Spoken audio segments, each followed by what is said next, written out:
Hello, everyone, and welcome to the top 3 games I am presently enjoying probably a little bit too much. And we're going to start with some honorable mentions. So, the first honorable mention is Mass Effect Andromeda. So, I am aware that this game had some issues when it was launched, but I have thoroughly enjoyed playing this game in some of the free time I have when work has been difficult, and I just sort of need something to take my mind off of all of the things that have been going on at work more than anything else in real life. So I like to turn this game on, and I'm relatively new to it. I have about 7 hours or so into it, but I really do enjoy the story, and that is essentially the reason why I really love this game. I do love the story, I do like the characters, I do like the cutscenes. I even like the combat a little bit, which is unusual because I'm not a very combat oriented guy when it comes to games. But I think even though this game did have its issues at launch, a lot of those issues have been resolved to satisfactory levels, and I thoroughly enjoy it when I am not at work and I can play this for a little bit.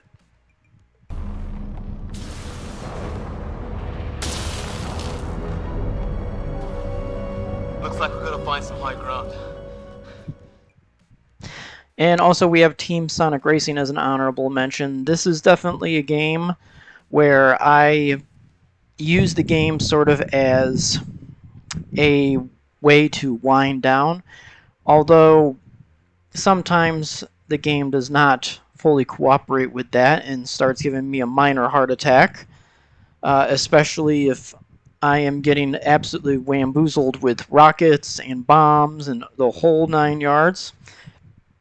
But in general, this is a very relaxing game to me, and I, I usually just play on the hard difficulty because if you go on the expert, it becomes really difficult to even have your automobile, whatever that is in this game, whatever you call it, it can be difficult to just handle that sort of situation because you're going so fast.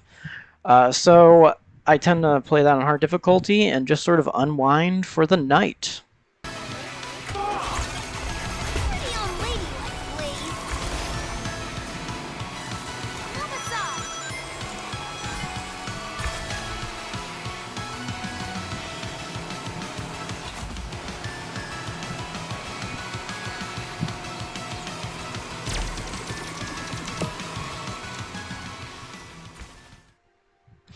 And at number 3 on the list is Five Dates. Now, Five Dates is an FMV, which is basically a full-length motion picture where the person that is experiencing this sort of movie makes choices, and sort of after making the choices, that affects how the story goes to completion.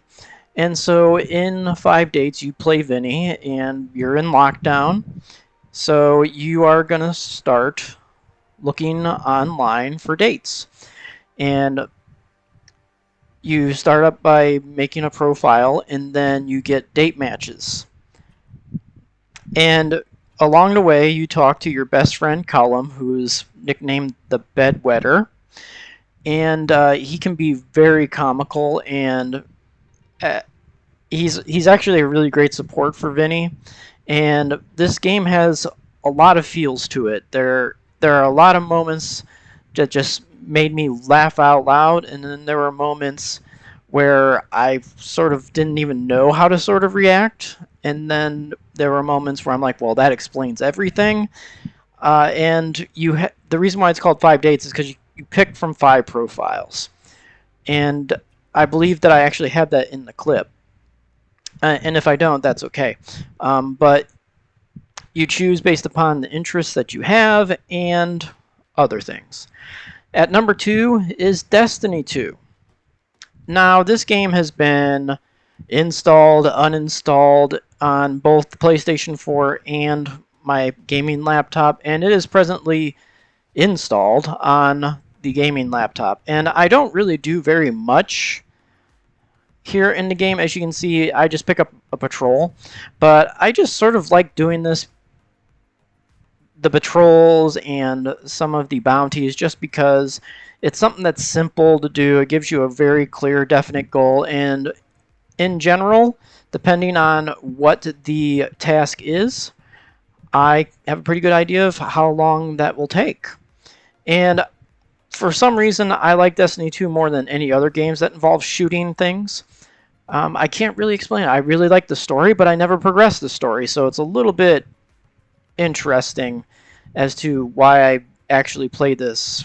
Other than maybe it's addicting, I don't know. Some people have put way more hours into it than I have, and they say it is addicting. So maybe this is something that I should keep uninstalled. But for now, I have it installed, and I'm thoroughly enjoying the experience.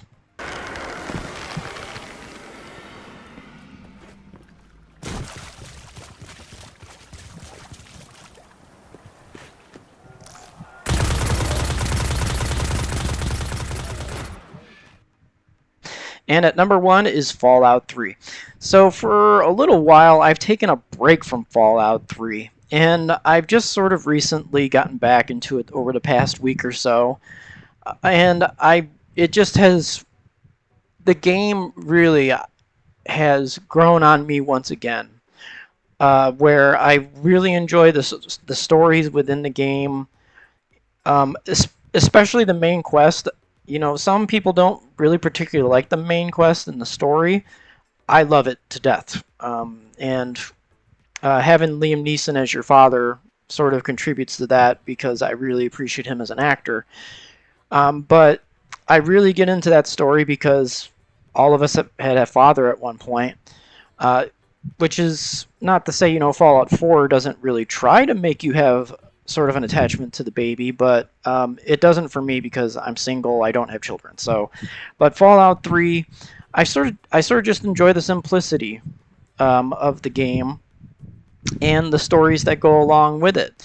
And I haven't even scratched the surface on all the stories yet. So, I definitely something that I'm looking forward to, and something that I'm going to continue to do when I don't have work.